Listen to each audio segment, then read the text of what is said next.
자, 들어가겠습니다. 자, 어려운 부분인데 잘 따라오고 계십니다. 이 정도면. 그래서 굉장히 어려운 파트입니다. 그래서 교재로 가시면은 282페이지로 한번 갈게요. 282페이지로 가셔서 이제 뭘 배우냐면요.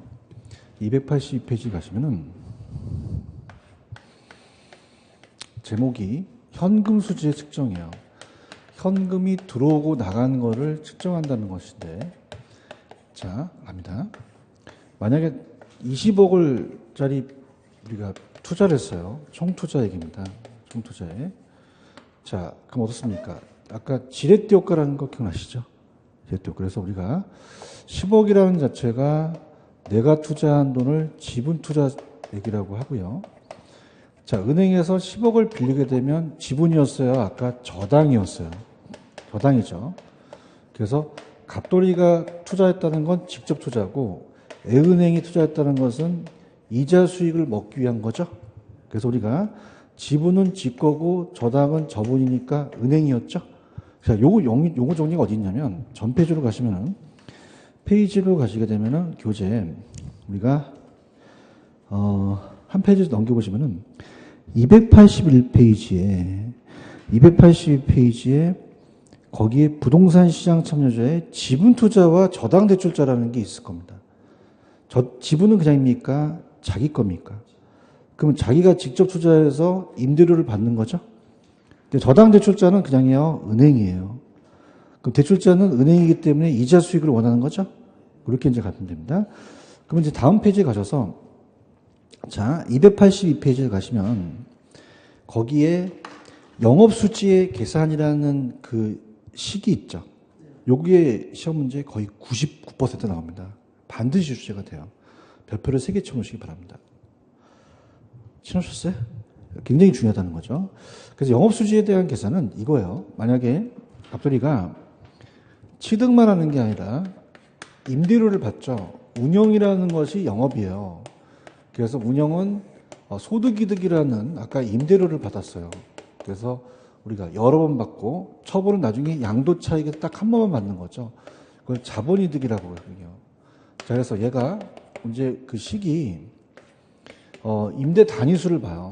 그래서 이제 임대 단위를 봐서 이렇게 이제 우리가 25칸이 있다고 봐봐요. 25칸.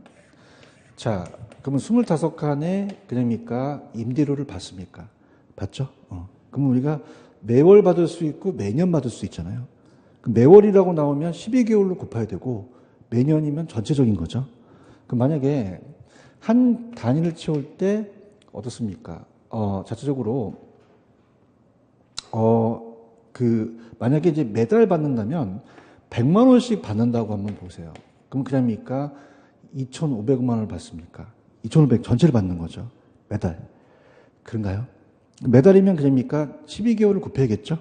근데 매달로 이제 간다면, 갑니다. 자, 우리가 만약에 영업현금 흐름이라는 것은, 영업현금 흐름은, 자, 갈게요. 가능 총소득부터 시작을 해요. 총이라는 자체는 전체를 다 낸다는 거죠. 가능 총소득으로 이제 시작을 돼서 우리가 들어간다면, 자, 그럼 이렇게 해볼게요. 만약에 1,000만 원이다. 연으로 간다면 그럼 어떻게 돼요? 그냥입니까? 2억 5천이 됩니까? 2억 5천서부터 시작하죠? 그럼 실질적으로 받았어요? 예상만 하는 거예요. 예상만 하는 거죠. 그런가요? 그래서 우리가 어떻습니까? 2억 5천을 1년을 받는다는 예상만 한다는 거죠. 근데 그냥요, 공실이 될 수도 있어요. 그러면 그걸 빼주자는 거죠. 미리. 그래서 미리 공실이 될 수도 있고, 그 다음에 자, 책이 보시면은 뭐라고 되어 있냐면, 거기 불량부채라는 단어가 있죠. 불량부채는 임대료를 못 받는 부분이에요. 그래서 이걸 우리가 대손 충당금이라고도 하고요. 그 다음에 임대료 회수 불가능한 임대료라고 나와요. 회수 불가능한 임대료. 자, 그럼 어떻게 됩니까? 미리 예측을 해봐야겠죠. 예측을 해보니까 한 5천만 원을 못 받겠대요. 자, 그러면 그걸 빼주고요. 기타 소득은 뭐냐면, 여러분들 임대료 소득만 있어요? 임대료 외 수익도 있어요. 주차비를 받을 수 있죠. 주차비는 임대료가 아니잖아요. 그죠? 그래서 우리가 영업의 수익이라고 얘기할 수도 있거든요. 그럼 영업의 수익이라는 자체가 특히 5천만 원이라고 한다면 자, 어떻습니까? 자, 이걸 또 빼준다면은 의미가 없는 거죠. 그래서 우리가 실질적으로 2억 5천이 들어오죠. 실질적으로 내가 들어오는 게 1년에 2억 5천이 들어와요. 유효총 소득이. 조소득이죠. 2억 5천만 원. 자, 그럼 어떻습니까? 그냥 해야 돼요? 경비를 내야 돼요. 내야 되죠. 그런가요? 그럼 영업경비가 안 나가요? 영업경비가 나가요. 나가죠. 그럼 만약에 그냥 계산을 쉽게 위해서 5천만 원이다 라고 하면은 2억이라는 게 순소득이죠. 순수익이에요. 이게 아까 봤던 순영업소득이 실제로 내가 얻을 수 있는 순수익을 얘기를 해요. 그럼 우리가 2억이 들어온 거죠. 자, 돈을 빌리면 그냥 해요. 갚아 나가야 돼요. 그럼 10억은 저당 대부액이 돼서 전체 금액이 되는데요. 원금과 이자를 갚아 나갑니다. 그래서 부채 서비스액은 자, 여러분들 원리금은 뭐와 뭐를 더한 거죠? 그럼 원금 상환분과 이자 지급분을 더한 거죠. 둘 다 된다는 거죠. 원금 플러스 이자. 근데 이거를 따라해 보세요. 저당 지불액. 이게 또 시험에 나와요. 저당 지불액이 원리금이라는 얘기예요. 똑같은 용어입니다. 그럼 아직은 세후가 돼요? 세전이 돼요? 세전, 현금 수지 또는 현금 흐름이라고 하고 그냥에 대여 세금을 내야 돼요. 영업소득세를 냅니다. 영업소득세를 내고 그 다음에 이제 세후 현금 수지가 된다는 거죠. 세후 현금 수지가 된다. 이렇게 됩니다. 그러면 갈게요. 우리가 2억 5천에서 5천 빼면 2억이 되니까 그냥 또 계산을 편리하기 위해서 그냥 5천만 원이라고 할게요. 그러면 1억 5천만 원이 되겠죠? 그러면 또 세금을 5천이라고 본다면 나중에 내 주머니 들어온 건 1년에 1억에 대한 임대료를 받는 거죠. 얘기해 보세요. 자, 그러면 어떤 게 이제 시험 문제냐면 따라보세요. 총소득. 그럼 총소득은 그냥입니까? 경비를 아직 안 뺐습니까? 따라보세요. 순소득. 순소득은 그냥이요. 경비는 뺐어요. 뺐지만 빚을 안 뺐죠. 근데 세전소득은 그냥입니까? 빚은 뺐습니까? 세금을 공제하지 않았죠. 그러면 세후는 그냥입니까? 다 공제를 했습니까? 그죠. 그래서 우리가 빼는 항목은 이렇게 한번 암기해 보세요. 자, 따라서 경비 내고, 빚 갚고, 세금 낸다.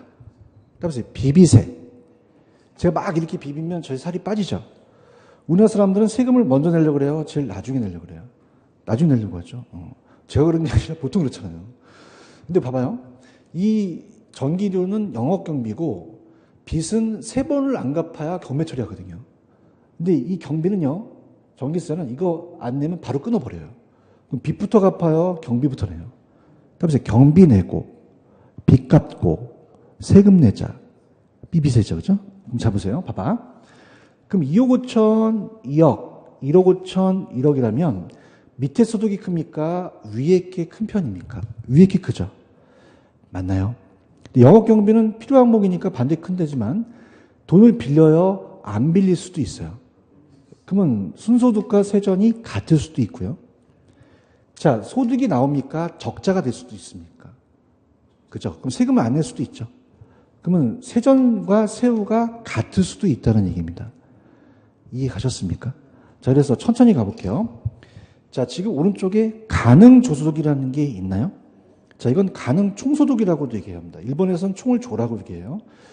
그러면 연간 임대료를 아까 25건에 1,000만 원씩 받으면 2억 5천이 들어왔죠. 근데 실제입니까? 예상만 하는 겁니까? 공실이 되거나 불량부채는 아까 회수 불가능한 임대료죠. 그건 이제 한 5% 잡는다는 얘기죠. 그죠? 이해 갔나요? 기타 소득은 그냥이요. 임대료 수익 이외예요. 그러면 주차료는 임대료가 아니죠. 영업의 수익. 그럼 유효득이 나오고 가능해서 공시를 공제하고 기타를 더하면 유효가 나오는데 영업경비에다 별표 쳐보세요. 이게 굉장히 시험 문제 출제가 많이 됩니다. 자, 영업경비에 포함되는 게 있고 포함되지 않는 게 있어요. 그럼 재산세는 보유가세니까 경비 처리를 해요. 그죠? 이제 들어보세요. 여러분들, 자, 이게 어렵기 때문에 저를 보세요. 공시 및 불량부채는 영업경비를 빼기 전에 그냥입니까? 미리 빼줬습니까? 그럼 경비에 또 빼주면 안 된다는 얘기예요. 그런가요? 그 다음에 부채 서비스액은 어떻죠? 부채 서비스액은 나중에 경비 다음에 빼줄 거죠. 그럼 또 빼주면 안 된다는 거고, 소득세도 나중에 빼주죠. 그럼 이 세 가지는 안 된다는 거 이해 가시겠습니까? 개인은 소득세 내지만 법인은 법인세 내죠. 포함이 안 되고요. 그 다음에 우리가 중요한 것은 비품의 감가상각비 같은 경우는, 자, 우리가 만약에 에어컨 같은 경우 고장났다, 그럽니까? 경비가 나갑니까? 비용 처리를 해요.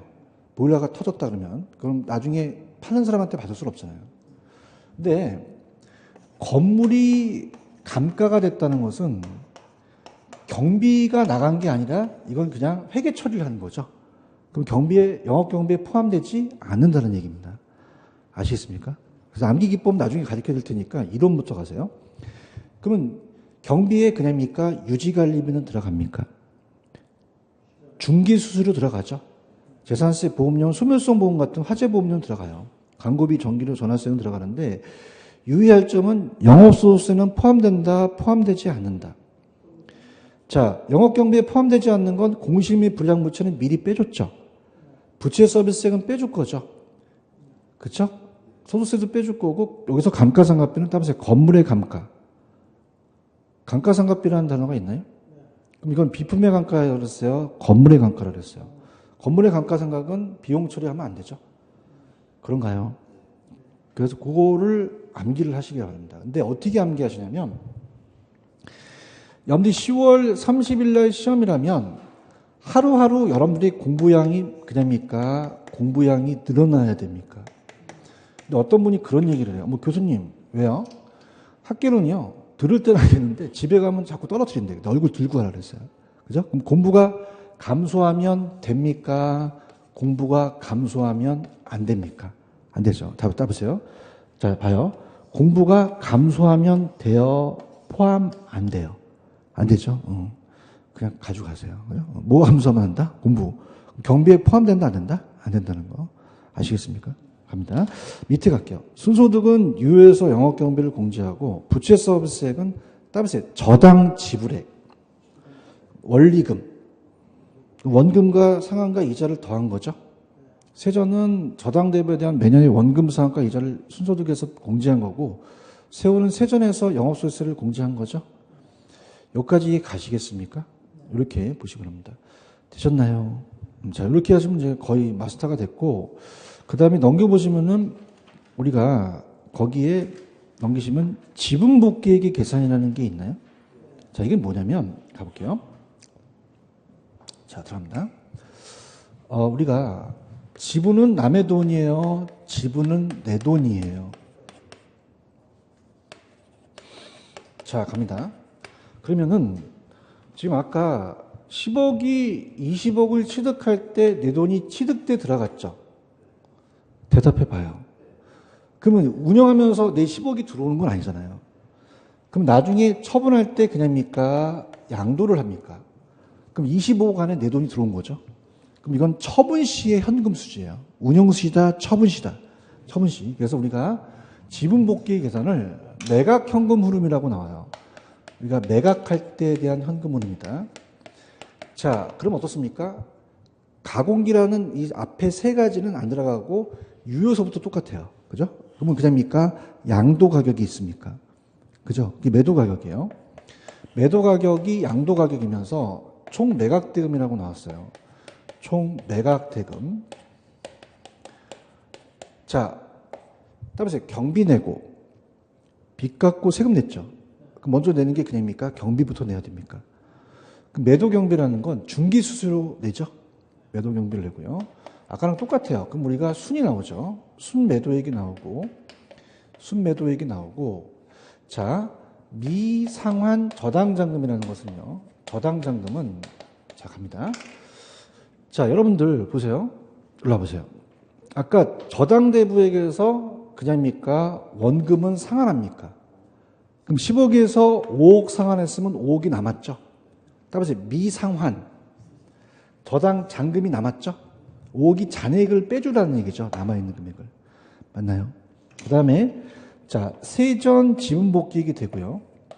세전 지분복귀액이 되고, 자, 우리가 자본이득을 캐피탈 게인 텍스라고 하는데 자본이득세라고 하지 않고 우리나라는 양도소득세라고 그래요. 무슨 세라고 한다? 근데 우리가 학문적은 자본이득세라고 하는데 양도소득세로 가져가세요. 오케이? 자, 그러면 이제 세전이 되겠어요? 세후가 되겠어요? 세후 지분 복귀가 되겠죠. 여기까지 이해 가시겠습니까? 똑같아요. 우리가 전체 총은 경비를 안 뺐고 수는 경비를 뺐죠. 그 다음에 세전은 빚을 뺐고 세후는 세금까지 뺀 거죠. 그럼 갈게요. 만약에 25억을 들어갔다. 그럼 5억 빼면은 20억이고 5억 빼면 15억이고 자 5억 빼면 10억이 되겠죠? 그럼 밑에 게 커요? 위에 게 큰 편이에요. 반드시 클까요? 같을 수도 있을까요? 잔액이 안 남고 양도 차익이 없을 수도 있죠. 있죠? 그래서 그렇게. 그래서 요거는 정리만. 지분 복귀액은 일정 기간 동안 보유하다가 그냥입니까? 처분시입니까? 지분 투자 몫이 되죠? 그럼 지분 복귀액은 투자자의 초기에 지분 지출한 금액이 들어오겠죠? 그다음 저당 지분에 납입한 금액 중 원금 사망분도 그냥입니까? 자기가 가져갑니까? 가치 증문도 자기가 가져가죠? 그래서 그 순서가 이제 나왔으니까 그렇게 보시기 바랍니다. 체크하셨죠? 영업소득세는 아직 보지 마세요. 나중에 해드리도록 하고요. 그러면 이제 어디로 가냐면 넘겨봅니다. 넘겨보시면은 탈인연금 수지분석법을 먼저 보기 전에 저는 여러분들한테 어디를 추천하냐면 288페이지로 한번 가보세요. 288로 가시면은 어림셈법이라는 게 있나요? 자, 지금 이게 저쪽에 나와 있는 거를 응용하기 때문에 열로 들어가시는 게 좋아요. 자, 어림셈법은 어리버리해서 대충대충 하자는 건데요. 어림셈법은 어떤 거냐? 요, 지금 나와 있던 요것을 이제 응용하는 겁니다. 자, 들어가 보도록 하죠. 어림셈법은 대충대충 하자는 거예요. 주먹구구식으로. 자, 들어갑니다. 자, 만약에 내가 지금 1억에 대한 총투자를 해서 순소득이 계속 1년마다 2천만 원씩 나오고 있어요. 순영업소득이 2천만 원씩. 자, 그럼 승수법하고 수익률법이 도대체 뭐냐? 자, 이걸 가져갈 텐데요. 승수법과 수익률법은 정체가 뭐냐? 자, 승수법은 이 승수가 배수예요. 몇 배냐가 우리가 중요한 거고요. 몇 배냐. 수익률은 몇 퍼센트냐가 중요한 거죠. 자, 그럼 항상 얘네들은 분수인데 알고 싶은 게 올라갑니다. 자, 승수법은 투자액이 올라가요. 투자액 1억이 순소득에 대해서 2천만 원에 대해서 몇 배가 되느냐? 5배가 돼요. 그러면 순소득 승수가 5가 되면서 5배인데 얘가 따라해봐요. 자본회수 기간. 그러면 자본회수 기간이 5년 걸린다는 겁니다. 몇 년 걸린다? 그럼 2천만 원씩 몇 년 돼야? 5년 돼야 1억이 회수될 수 있다는 거죠. 그럼 회수 기간이 길은 게 좋아요? 짧은 게 좋아요? 짧은 게 좋죠. 그래서 얘는 작을수록 좋은 거 판단을 해버려요. 이해 갔나요? 그래서 이 순소득 순수가 자본회수 기간이라는 이게 제일 많이 출제가 되면서 이게 순소득 순수가 되고요. 근데 수익률은 낮게 나와야 돼요? 수익률은 높게 나와야 돼요? 높게 나와야 되죠. 이게 역수관계거든요. 그래서 수익률은 수익이 올라가요. 2천만 원이 돼서 1억에 대해서 몇 퍼센트? 20%예요. 그럼 수익률은 커야 돼요? 낮아야 돼요? 클수록 좋죠. 그런가요? 이 두 가지가 역수관계라는 거죠. 그럼 20%씩 5년 걸리면 100%를 환원한다는 겁니다. 맞나요? 할게요. 자, 지금 어림셈법이라는 단어가 있나요? 자, 얘는 우리가 이렇게 생각해 보세요. 여러분들 봐봐요. 지금 1억을 투자해서 그냥입니까? 매년 5천만 원씩 법니까? 그죠? 그럼 내가 여러분한테 1년 있다가 2천만 원 드릴까요? 5년 있다 2천만 원 드릴까요? 그럼 언제를 선택하겠어요? 1년이죠. 좀 도와주세요. 그럼 얘는 1년 후에 2천과 5년 후에 2천이 똑같다는 겁니다. 그러니까 화폐 시장 가치를 고려하지 않았다는 얘기예요. 이해 갔나요? 근데 고려 안 해야 돼요? 반드시 고려해야 돼요. 해야 되죠. 소규모 부동산에 투자되는 거죠. 자, 임대료만 따졌지 처분은 안 했죠. 매각을 했어요? 아직 안 했어요. 안 했기 때문에 임대료에 대한 운영만 따졌고 매년 2천만 원씩 똑같다는 거죠. 그래서 따라서 어림셈법. 주먹구구식 가는 거예요. 맞나요? 자, 그래서 우리가 갈게요. 그럼 오른쪽에 맨 위에 가시면 승수법이라는 게 있죠. 승수는 커야 돼요? 승수는 작아야 돼요? 작아야 되죠. 그래서 밑에 순소득 순수에 따라서 자본회수 기간. 이 순소득 순수가 제일 잘 떠요. 찾았습니까? 그럼 갈게요. 연습 게임 좀 하고 올게요. 저 보세요. 자, 칠판을 보세요. 따라서 총소득. 경비를 뺐나요? 안 뺐나요? 안 뺐죠. 그런가요? 따라서 순소득. 그냥입니까? 경비는 뺐습니까? 빚은 안 뺐죠. 근데 세전은 그냥입니까? 빚은 뺐습니까? 뺐고 세금을 안 뺀 거죠. 아시겠습니까? 그래서 따라서 총순전후. 그래서 조순전후란 총순전후라는 단어가 있죠. 지금 찾으셨습니까? 지금 승수법 있어요? 할게요. 그 승수법은 4가지가 있어요. 그래서 이제 우리가 조소득이 총이에요. 총소득. 그 다음에 순영업소득. 영업이 생략될 수도 있거든요. 소득 승수. 그 다음에 세전 현금 수지 승수. 그 다음에 세후 현금 수지 승수죠. 그래서 세후 현금 수지 승수다. 이렇게 됩니다. 자, 그러면 가볼게요. 자, 여기 다 승수가 붙죠. 제가 아까 승수법은 그냥입니까? 투자액이 올라갑니까? 투자액이 올라가죠. 그래서 우리가 조순까지는 총투자가 올라가고요. 총투자액이 올라가고 지금 여러분들 그 페이지는 보고 계십니까? 그 전후는 지분 투자가 올라가요. 근데 이게 왜 올라가는지를 잘 아셔야 됩니다. 자, 이걸 제가 설명하겠는데 이건 이쪽에서 와서 하는 게 좋아요. 저 보세요. 여러분들 봐봐요. 총순까지는 아직 부채 서비스에 빚을 뺐습니까? 아직은 안 뺐습니까? 안 뺐어요. 지금 보고 있나요? 그럼 안 뺐다는 것은 자, 지금 전체 금액이 그냥입니까? 20억이 들어갔습니까? 들어갔죠. 그런가요? 그럼 우리가 빚을 안 빌렸다는 가정을 하는 겁니다. 20억이 전체 내 돈으로 갔다는 거죠. 그런가요? 그러면 총순까지는 그냥입니까? 총투자액으로 계산합니까? 총투자로 계산한 거죠. 그럼 그냥입니까? 20억이 나갔습니까? 나갔고 거기에 대해 순소득이 2억이 들어온 거죠. 대답해 보세요. 그럼 어떻습니까? 그냥 순소득이 2억이니까 여기까지는 그냥입니까? 전체 금액으로 갑니까? 전체 금액으로 가요. 그런가요?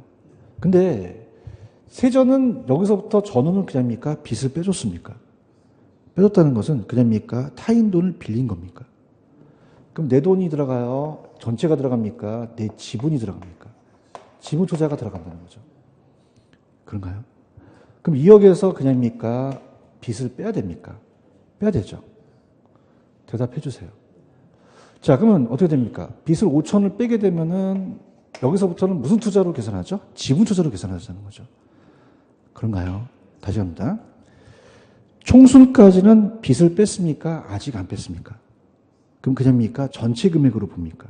전체 20억에 대비 5억으로 가자는 거예요. 2억으로. 맞나요? 근데 세전과 세후는 그냥이요. 빚을 뺐어요. 그럼 그냥입니까? 2억에서 빚을 빼야 됩니까? 빼고 내 돈으로 가는 거죠. 이해 갔나요? 그래서 우리가 그러면 다 갔습니다. 그러면 총순까지는 어떤 투자액을 올리는 거죠? 총투자로 계산을 해요. 그런가요? 근데 전후는 그냥입니까? 지분 투자가 올라갑니까? 그렇죠? 그럼 게임 끝났습니다. 자, 볼게요. 자, 요 앞에 게 내려갑니다. 지금 보고 계십니까? 자, 그럼 이건 그냥입니까? 조소득이 내려갑니까? 자, 이건 순소득이 내려가죠. 순소득. 자, 이건 세전현금 수지가 내려가죠. 자, 이렇게 표현하고요. 이건 세후현금 수지가 내려간다는 거죠. 맞나요? 자, 그러면 승수는 조순 전후가 조순까지는 무슨 투자액이 올라가죠? 전후는요. 지분 투자. 그건 빚을 뺐냐 안 뺐냐에 따라서 차이점이죠. 맞나요? 그냥입니까? 앞에 게 내려갑니까? 앞에 게 내려가서 그냥 받으시면 돼요. 아시겠죠? 근데 여기서 이게 제일 잘 나와요. 따라서 자본회수 기간. 자본회수 기간이라고 하거든요. 이해 가셨습니까? 그래서 순소득 순수가 가장 중요합니다. 근데 수익률법에 보시면은, 자, 수익률은 높게 나오는 게 좋죠. 그럼 거기 밑에 총자산 회전율이라는 단어가 있나요? 자, 지금 제가 왔다 갔다 하면 안 되니까 여러분들이 총자산 회전율이라는 게 있다는 걸 저한테 얘기를 해주셔야 됩니다. 지금 보고 계시죠? 그럼 이게 수익률법이에요. 수익률법이기 때문에 얘와 역수입니다. 총자산 회전율은. 그럼 총자산의 회전율이라는 것은 자, 그냥입니까? 이걸 뒤집습니까? 뒤집어 버려요. 맞나요? 그러면 그냥입니까? 총소득이 올라갑니까? 올라가고 총투자액이 내려가죠.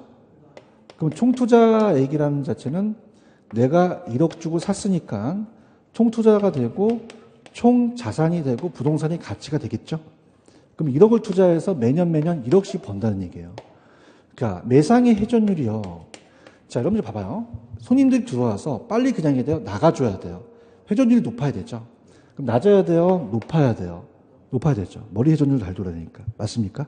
그래서 이거는 얘와 역수관계를 얘기를 합니다. 넘겨보세요. 넘기시면 저기 밑에 보시면 종합자본환율이라는 게 있죠. 전 페이지. 전 페이지 보시면 종합자본환율이라는 게 있나요? 맨 밑에. 자, 이거 역수예요. 순소득 순수. 그러면 종합자본환율은 자본환율은 순소득 순서 역수니까 불러주세요. 그냥입니까? 바뀝니까? 바뀌죠. 도와주셔야 됩니다. 그럼 뭐가 올라가죠? 순소득이 올라가고 총투자액으로 나눈다고 되어 있나요? 찾았죠, 그죠? 이렇게 됐고요. 그 다음에 넘기 보시면은 지분배당률이라는 게 나와요. 지분배당률. 찾았습니까? 그럼 이건 세전현금 수지와 역수거든요. 그죠? 그럼 이걸 뒤집으니까 그냥입니까? 세전현금 수지가 올라갑니까? 올라가고 지분 투자로 나눈다고 되어 있죠. 근데 마지막 세후 수익률이라는 게 있나요? 그건 세후현금 수지와 역수관계예요. 그럼 세후 수익률은 그냥해요. 세후현금 수지가 올라가요. 올라가고 지분 투자로 나눈다고 되어 있죠. 그래서 이거 4개는요. 솔직히 어려워요. 자체적으로 지금 역수관계라는 게 안 잡혀요. 그런데 이 4가지는 잡으십시오. 아까 총수까지는 어떤 투자액이 올라가죠? 총투가 올라가고 전후는요. 지분 투자가 올라가죠. 맞나요? 그냥입니까? 앞에 거로 나눕니까? 그죠? 이게 따라서 자본 회수 기간. 회수 기간이 길어야 돼요? 짧아야 돼요? 순수 작을수록 좋고요. 수익률은 높으니까 이 두 가지가 그냥이다 역수다. 그것만 가져가십시오. 아시겠죠? 그죠? 계속 볼게요. 그럼 넘기시면은 다 됐고요. 그 다음에 넘기시면은 자, 페이지 290페이지로 가시면은 290페이지에 어림셈법의 한계라는 게 있죠. 자, 가장 큰 한계는 뭘까요? 한 가지 방법에 의한 계산된 비율은 다른 방법의 계산 비율과 비교하기가 어렵죠. 중요한 건 됩니까? 할인하지 않았습니까? 않았죠. 그래서 봅니다. 그리고 이제 오른쪽에 보시면 비율 분석법이라는 게 있나요? 자, 이것도 별표를 한번 쳐보세요. 자, 지금 여러분들 요게 안 좋았다는 게 지금 요거를 몰라야 돼요. 이 현금 흐름을 알고 있어야 돼요. 알아야 이 지표들이 다 튀어나오거든요. 그렇죠? 자, 비율은 비율을 갖고 따져요. 퍼센트. 그래서 비율 분석법은 들어갑니다. 첫 번째 나오는 게 대부 비율이라는 게 있죠. 별표 3개 치십시오. 무조건 뜹니다. 자, 우리가 비율 분석법 들어갑니다.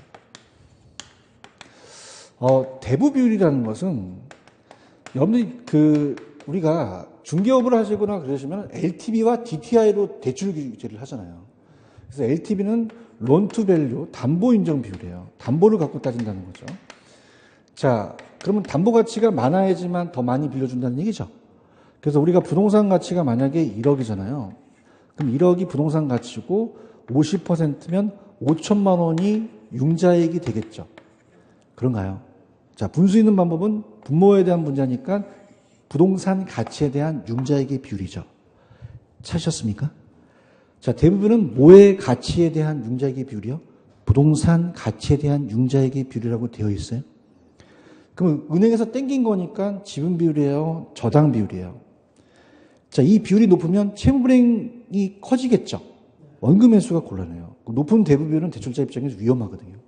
은행과 같은 저당 대출자는 부동산 가치에 대한 일정 비율을 대부를 최대한을 정하겠죠. 맞나요? 그 다음에 우리가 맨 밑에 가보세요. 부채 감당률이라는, 부채 비율이라는 게 있습니다. 자, 그럼 대부 비율과 부채 비율을 비교해서 얘가 다른 비율이거든요. 그럼 부채 비율은 뭐냐면 타인 자본을 자기 자본으로 나눠요. 타인 자본을 우리가 부채라고 하고요. 부채라고 하고 자기 자본을 지분이라고 하거든요. 그래서 우리가 여러분들 봐봐. A를 B로 나눈다. 그러면 B에 대한 A의 비율이죠. 그러면 부채에 대한 지분이에요? 지분에 대한 부채예요. 그걸 바꿔냈었어요. 아시겠습니까? 자, 그 다음에 보세요. 타인 돈이 400원이라면 내 돈이 100원이면 그냥입니까? 타인 돈이 4배입니까? 그럼 400%가 되는 거예요. 그럼 400%면 몇 배란 뜻이죠? 4배란 뜻입니다. 맞나요? 그러면 자, 얘와 부채 비율은 다른 비율이지만 관계가 있어요. 50을 하잖아요, 타인이. 그럼 타인이 50% 투자했으면 나도 50%를 투자했죠. 그럼 1이니까 100%가 됩니다. 그런가요?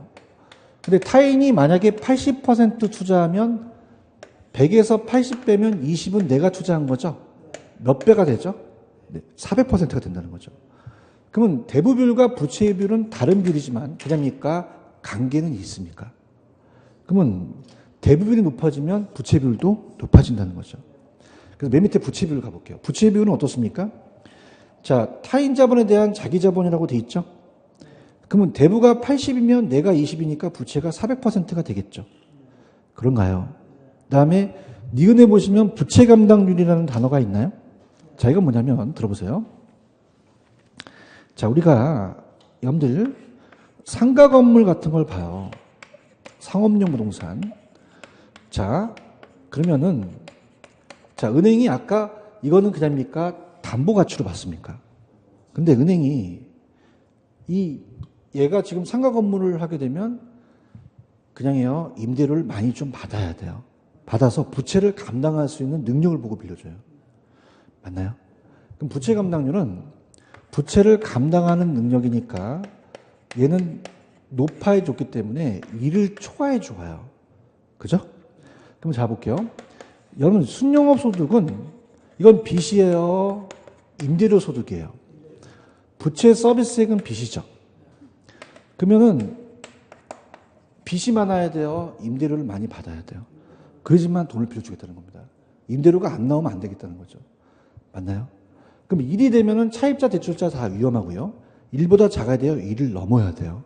그렇죠. 지금 부채 감당률 보고 계십니까? 그래서 이거는 순소득이 부채 서비스액이 몇 배가 되느냐를 얘기해요. 아까 부채 서비스액은 제가 원리금이라고 얘기했죠. 원금 상환과 이자 지급을 더한 거죠. 그 밑에 부채 감당률이 1에 가까울수록 대출자는 차입자는 모두 그냥입니까? 위험에 처합니까? 그럼 1보다 작아야 돼요? 1보다 커야 돼요? 1 이상보다는 1을 초과해야 됩니다. 1 이상이라는 자체는 안 써요. 왜냐하면 1이 돼야 됩니까? 안 돼야 됩니까? 안 돼야 되니까 1 이상입니까? 1을 초과해야 됩니까? 그렇지만 대출 한계에 대한 정하기 때문에 대출을 승계해 주겠죠. 맞습니까? 넘겨볼게요. 자, 채무불이익률로 갈게요. 채무불이익률 찾으셨습니까?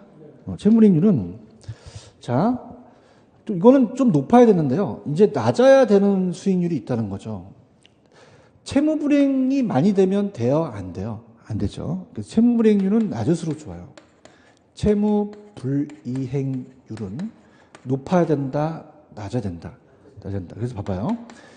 여러분들 영업경비는 그냥입니까? 나가는 돈입니까? 빚도 나가는 돈이죠? 그러면 이게 위에 게 많아지면 채무불이익 가능성이 커진다는 얘기죠. 그 밑에 대한 유효 총소득이 그냥이어야 돼요? 소득이 많아야 돼요?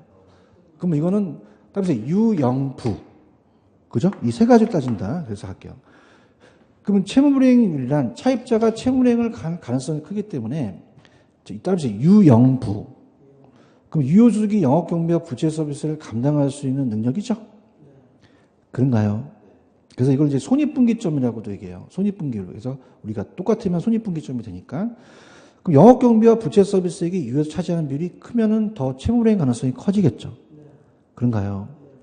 영업경비도 많이 나와야 돼요. 영업경비가 작게 나와야 돼요. 그것도 작을수록 좋죠. 그래서 영업경비 비율은 얘도 높아야 된다, 낮아야 된다. 자, 그럼 갈게요. 자, 우리 학계론에서 항상 어떻습니까? 자체적으로 무슨 비율하면 앞에 게 올라가요. 영업이. 그럼 영업경비가 아까 제가 유효 총소득에서 영업경비를 빼면 순소득이 됐죠. 그래서 원래는 유효 총소득으로 구하나 시험 문제 또 가능으로 구할 수 있어요. 그럼 높아야 된다, 낮아야 된다? 자, 갈게요. 영업경비 비율이란 영업경비가 조소득이 차지하는 비율을 말하며 이 재무관리 상태를 얘기합니다. 그럼 이게 너무 평균보다 높다는 것은 안 좋죠. 그래서 영업비용을 통제가 좀 어렵다는 거죠. 이해 가셨죠?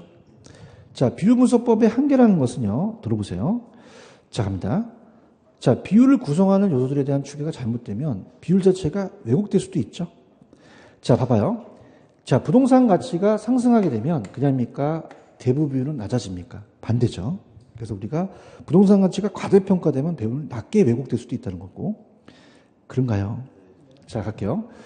여러분들 지분 투자자는 자기가 투자했으니까 목적이 이자 수익이에요? 임대료 수익이에요? 저당 투자는 목적이 저당 수익은 이건 은행이니까 이건 이자 수익이죠. 그럼 어떻게 됩니까? 주어진 비율 자체를 좋다 판단할 수는 없어요. 지분 투자와 저당 투자 사이의 목적이 각각 다를 수도 있으니까요. 디귿번에 배포쳐 보세요. 비율 분석법은 투자 판단을 할 경우에 동일한 투자안이라도 사용하는 지표에 따라 결정이 같게 나타난다, 다르게 나타난다. 찾았습니까? 자, 읽어보세요. 이건 현금 흐름표를 보셔야 돼요. 자, 보세요. 봅니다. 볼게요. 여러분 봐봐요. 이 총자산 회전율은 적게 나온 게 좋아요? 이 클수록 좋아요. 클수록 좋죠? 회전율이 클수록 좋잖아요. 맞나요? 그럼 총소득이 적게 나와야 돼요? 많이 나와야 돼요? 많이 나와야 되죠. 자, 갈게요. 여기까지 총소득까지는 경비를 뺐나요? 경비는 아직 안 뺐나요? 안 뺐죠. 뺐어요, 안 뺐어요? 그럼 만약에 A 대안을 투자했을 때 저 비율이 높으면 이걸 선택하겠죠. 대답해요. 영업경비 뺐어요, 안 뺐어요? 안 뺐죠. 근데 영업경비를 계산해 보니까 영업경비 어마어마하게 많이 나오죠. 그럼 사용하는 지표가 똑같습니까? 다릅니까? 다르죠. 그러면 경비 비율을 봤을 때는 기각될 수도 있는 거죠. 맞나요? 그럼 사용하는 지표가 같다, 다르다. 선택도 다르게 나타날 수 있다는 겁니다. 아시겠습니까? 자, 지금 오른쪽에 예제 문제가 작년 문제인데, 재작년 문제인데 어려워요. 그죠? 그래도 한번 풀어보세요. 제가 천천히 풀어드릴게요.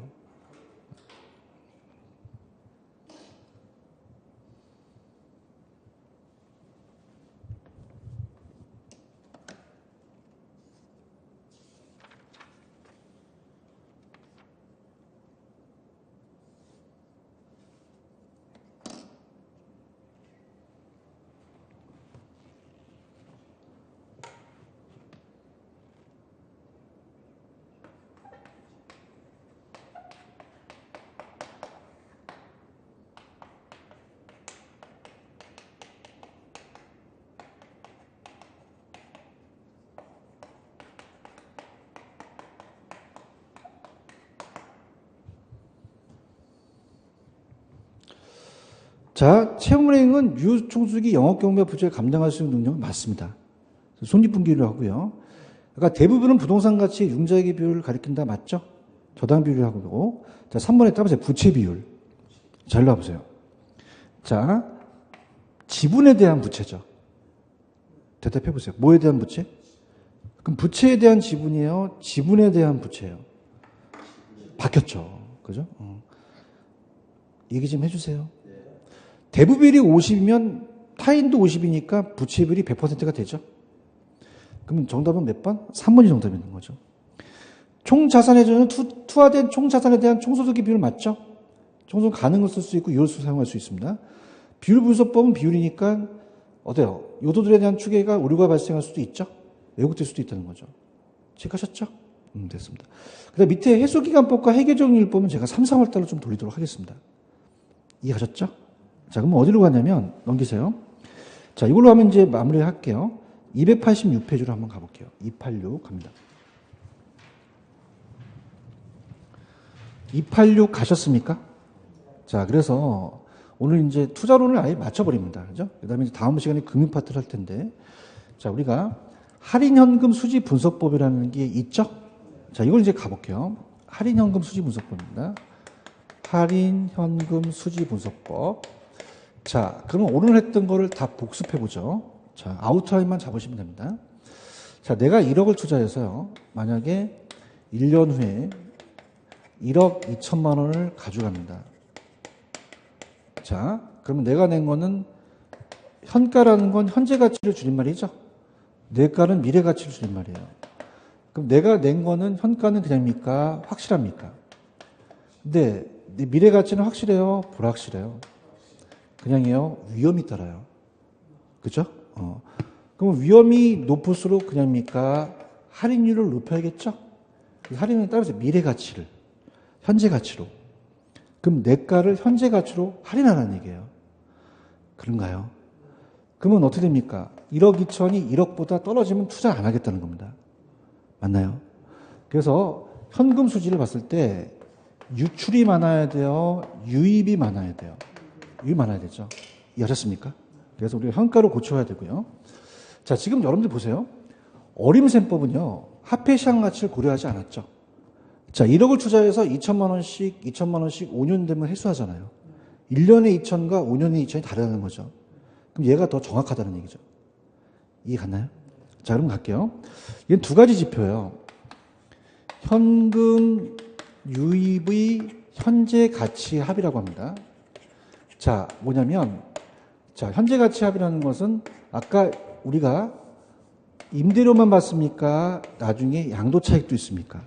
운영처분 다 있죠. 근데 어림셈법은 운영만 같다는 거죠. 그 다음에, 자, 아까 어림셈법은 2천만 원씩 5년이면 매년 똑같죠, 소득이. 근데 매년 똑같아요? 다를 수도 있어요. 매기간 틀 수도 있다는 거죠. 이해 갔나요? 자, 그래서 우리가 항상 세후로 가요. 세후 현금 소지와 세후 지분복계. 그 다음에 처분이 있어서 그걸 합이라고 하는데 보통 처분의 계산은 잘 안 나옵니다. 그래서 우리가 현금 유출의 현가합이라고 하죠. 그러면 반드시 그냥입니까? 현가가 들어가야 됩니까? 유출이 많아야 돼요? 유입이 커야 돼요? 그런 투자하죠. 자, 펜 들어보세요. 정의 갑니다. 자, 개념 갑니다. 할인연금 수익문서법이란 장래 예상되는 현금 수익과 지출을 무슨 가치로 할인했죠? 현재 가치가 중요하죠. 대답해 주세요. 서로 비교해서 우리가 순효과 내부순법 수익성 지수 나눠요. 니은의 별표. 그럼 얘는 그럽니까? 화폐 시장 가치를 고려했습니까? 예상 보유기간 동안에 현금을 고려했죠? 그러면 갈게요. 밑에 가시면은 순효가법이라는 단어가 있나요? 밑에. 찾으셨습니까? 그래서 아웃라인만 잡으세요. 그래서 어렵게 가지 마시고 인류할 때는 쉽게 가는 게 좋아요. 그럼 순효가는 어떤 거냐? 순효가법은 순현가라는 건 순현재의 가치라는 거고요. 순은 마이너스 공제한다는 건데 레프리젠트 비례인데 자, 이건 뭐냐면 현금 유입의 현가에서 현금 유출의 현가를 뺀다는 겁니다. 자, 갑니다. 그럼 우리가 쉽게 좀 접근합니다. 내가 1억을 내서 1년 후에 3억 3천만 원을 벌었어요. 그럼 그냥입니까? 1년 후에 미래 가치입니까? 그럼 현재 가치로 땡겨 와야겠죠? 그럼 아까 어떻게 했죠? 1 플러스 R의 N승이 20을의 현가 계수가 되겠죠? 1년이면 20이고요. 요 R이 따르면서 할인율이에요. 그래서 얘는 할인율을 요구 수익률로 할인합니다. 그럼 할인율을 먼저 알고 있어야 되죠? 그럼 얘가 만약에 연 10%다. 그러면 0.1이 되니까 1.1이 되니까 3억이 되죠? 그럼 3억에서 1억 빼면 그냥입니까? 2억을 벌었습니까? 그럼 얘가 플러스가 되면 무조건 투자합니다. 맞나요? 그럼 마이너스가 돼야 돼요? 플러스가 돼야 돼요? 그러면 얘는 0보다 크면 돼요. 그냥입니까? 0보다 크면 됩니까? 0. 그럼 그거나 같을 때 투자하고 작으면 기각하겠다는 거예요. 이해하셨습니까? 할게요. 순효가법 보고 계시죠? 자, 얘는 항상 장래기 되는 세전이에요? 세후예요? 현가와 처음에 투자 비용을 지출된 지분의 현가하고 서로 비교했다 그랬죠? 지금 보고 계십니까? 그래서 항상 이 유출이라는 것은 지분으로 따져요. 우리가 총회에서 우리가 운영의 부채 서비스액과 처분의 미상한 저당은 뺐죠. 지금 빼고요. 그 다음에 우리가 어떻습니까? 순현가란 예상되는 수익 현가에서 비용 현가를 그냥 했어요? 공제했어요. 그죠? 그럼 오른쪽에 맨 위에 가시면 그냥 해야 돼요? 0보다 커야 돼요. 그럼 투자 결정은 순효가는 그냥입니까? 0보다 커야 됩니까? 그날 때 투자하고 자금은 기각한다고 되어 있나요? 찾으셨죠? 됐습니다. 그 다음 밑에 보시면 수익성 지수법이라는 게 있나요? 자, 이건 어떤 걸 얘기하냐면 수익성 지수법은 들어볼게요. 자, 수익성 지수법은 자, 수익성 지수를 PI라고 하고요. 우리가 항상 지수라는 건 학교에서 분수가 나와요. 앞에 게 올라갑니다. 그럼 알고 싶은 건 그냥입니까? 유입을 알고 싶습니까? 그죠? 그래서 우리가 현금 유입의 현가를 현금 유출로 나누게 됩니다. 유출로 나누게 돼요. 자, 그럼 갈게요. 봅니다. 지금 아까 여러분들 유입이 3억이 할인했었고 1억이니까 3배 벌었다는 거예요. 몇 배 벌었다? 그럼 얘는 1보다 커야지만 투자합니다. 0보다 커야 된다? 1보다 커야 된다? 자, 0.5라는 건 1보다 작죠? 대답해 보세요. 그럼 1억 중에서 5천만 원 번 거거든요. 그럼 수익성 지수는 0보다 커야 된다? 1보다 커야 된다? 자, 갈게요. 만약에 A와 B가 순효과가 똑같이 나온다고 봐요. 그럼 만약에 2억 똑같이 나왔어요. 그럼 유입에서 유출을 뺍니다. 물론 다 현가가 들어가겠죠. 그러면 여러분 어떻습니까? 8억에서 6억 빼도 2억이고 6억에서 4억 빼도 2억이죠. 그러면 순효과가 같으면 선택할 수가 없다는 거죠. 맞나요? 그럼 여러분들은 6억 투자해서 2억 버는 게 나아요? 4억 투자해서 2억 버는 게 나아요? 그렇죠. 그럼 여기 초기 비용이 적은 게 낫다는 거죠. 그래서 수익성 지수 사용한다는 얘기예요. 맞나요? 자, 얘는 현금 유출의 현값에 대한, 분모에 대한 분자니까 유출에 대한 유입이죠? 그래서 이 현금 지출의 현값에 대한 수입의 현값이죠. 얘는 그냥이요. 1보다 커야 돼요. 순효과는 0보다 커야겠죠? 그래서 편입비용률 BC라는 얘기가 있죠. 찾았습니까? 이 편입비용률이, 이걸 좀 제가 얘기해 볼게요. 참 요새 이슈가 되는 게, 여러분들 저번에 우리가 SOC 사업 같은 고속도로에 예비적 타당성이라는 게 있어요. 그래서 예타가 있거든요. 그죠? 그럼 우리가 고속도로를 지나가면 그냥입니까? 통행료를 받습니까? 그럼 어떻게 됩니까? 예타라는 자체는 BC가 수익성 지수예요. 그럼 만약에 어떻습니까? 그러면 유출이 많아야 돼요? 유입이 많아야 돼요? 그러면 100원을 투자해서 30원밖에 회수를 못하면 1보다 작죠. 그러면 이건 예타가 통제가 안 된다는 거거든요. 1보다 커야 돼요. 얼마나 커야 된다? 이게 BC예요. 이해하셨습니까? 그래서 이 BC에 대한 편입 비용률이 수익성 지수랑 똑같은 거죠. 그럼 그냥입니까? 1보다 커야 됩니까? 그럼 투자 결정은 수익성 지수가 뭐보다 커야 된다? 1보다 커야 된다는 거죠. 이거 이해 가셨죠? 그럼 갈게요. 맨 마지막에 내부 수익률법이라는 게 있나요? 자, 내부 수익률법은 자, 아까 따보세요. 기대 수익률. 자, 따보세요. 내부 수익률은 내가 투자하는 수익률이 적게 나와야 돼요? 많이 나와야 돼요? 내 자체죠. 이게 기대 수익률이에요. 기대 수익률이고, 자, 아까 외부에서 다른 수익률은 따보세요. 요구 수익률. 요구 수익률은 내가 투자하려는 대안이 아니라 다른 대안을 얘기하죠? 그럼 내부가 요거보다 커야지만 투자를 하겠다는 얘기예요. 맞나요? 근데 요건 좀 어려워요. 자, 할게요. 이거는 현금 유입의 현가와 현금 유출의 현가를 같게 만듭니다. 자, 가봅니다. 자, 이건 여러분들 입을 열어주셔야 돼요.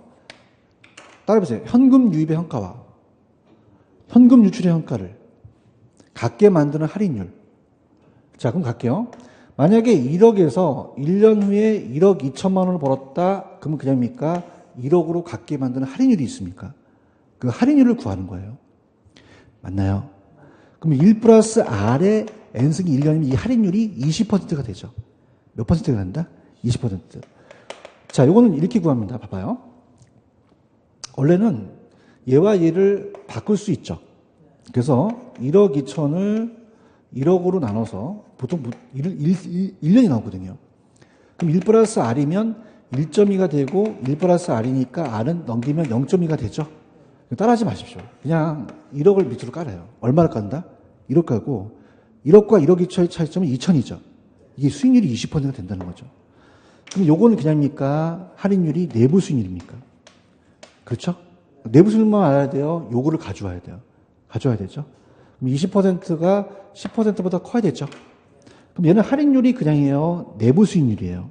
내부 수익률 할인합니다. 근데 얘네들은 다 요구 수익률을 할인하거든요. 이해 갔나요? 자, 그래서, 자, 따라해보세요. 현금 유입의 현가와 현금 유출의 현가를 같게 만드는 할인율. 그러면 순현가를 그냥입니까? 0으로 만듭니까? 수익성 지수를 1로 만드는 할인율이죠. 보고 있나요? 그래서 얘는 어때요? 예상된 현금 수입 현가와 현금 지출 현가를 서로 같게 만드니까 순현가를 0으로 만든다고 돼 있죠? 그럼 내부가 요거보다 커야 되겠죠? 그렇게 보시면 됩니다. 이해 갔나요? 그러면 자, 제가 여러분들한테 그 박스는 3, 4월 달에 해드리도록 할게요. 이해하셨죠? 그죠? 왜냐면 이게 조금 비교하는 게 자체가 지금 너무 지금 빨리 진행을 했기 때문에 이건 제가 3, 4월 달에 하고요. 이걸 뭘로 들여도 대표 예제는 풀 수 있어요. 한번 풀어보세요. 천천히.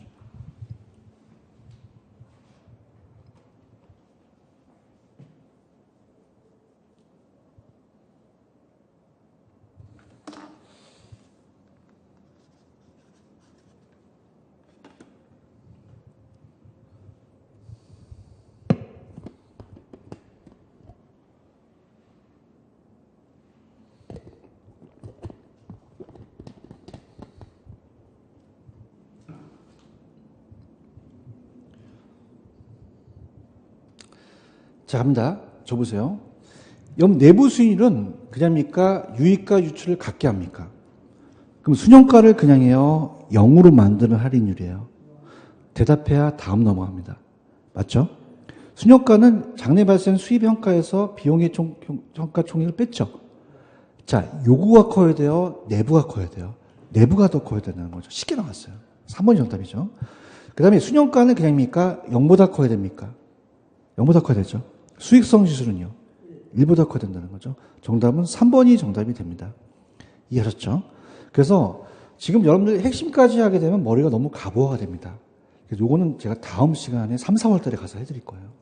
이해하셨죠? 자, 요거 갑니다. 자꾸 이제 세뇌교육이 좋아요. 자, 지금 내가 낸 거는 그입니까? 현재 가치입니까? 불확실합니까? 확실합니까? 미래는 확실해요? 불확실해요? 위험이 다르죠?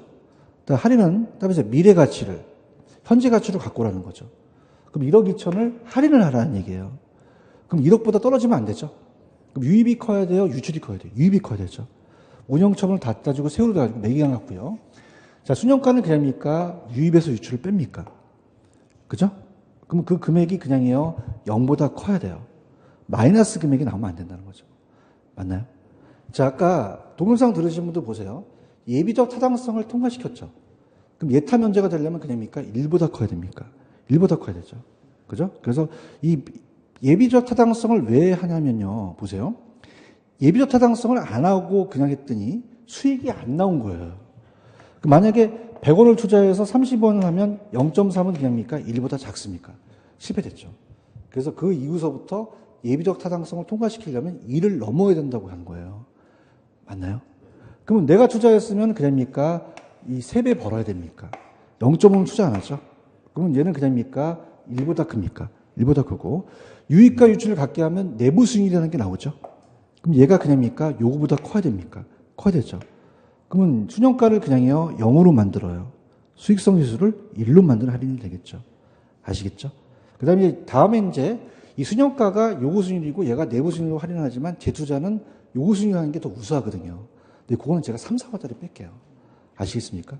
그래서 1, 2월 달에 지금 요 정도 하는 거는 굉장히 잘 따라오시는 거거든요. 왜냐하면 원래는 11월 달에서부터 입문 과정이 거의 들어가거든요. 여러분들 12월 달, 1월 달, 2월 달 가니까 그것만 계속적으로 돌리세요. 그 다음에 그냥입니까? 대표 예제 문제만 풀면 됩니까? 풀리면 되는 거예요. 아시겠죠? 그 다음에 넘기셔서 제가 다음 시간에 저한테 오셔서 295페이지 가시면 295페이지 가시면은 부동산 금융 파트 있죠? 여기를 다음 시간에 좀 해달라고 하세요. 찾으셨습니까?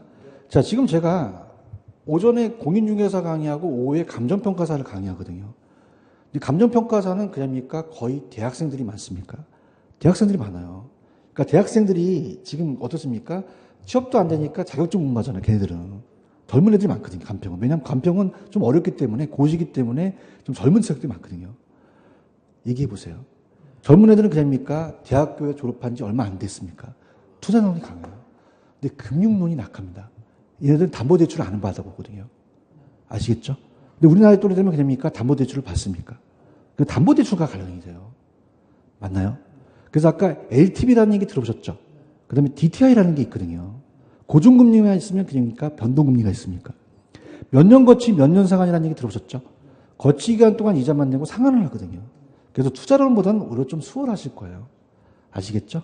그래서 오늘 한 거는 동영상을 들으신 분들도 여러분만 게 아니라 전국 다 수강생들이 어려워요. 왜냐입니까? 이론상입니까? 이론상이기 때문에 계속적으로 반복을 하세요. 아시겠죠? 근데 다음 시간에 듣는 거는 좀 재밌는 게 따라서 담보대출. 그죠? 주택담보가 있죠? 그런 것들이 나오니까 조금은 재밌으실 거예요. 아시겠죠? 우리 여기까지만 하겠습니다. 자, 여러분 수고하셨습니다. 감사합니다.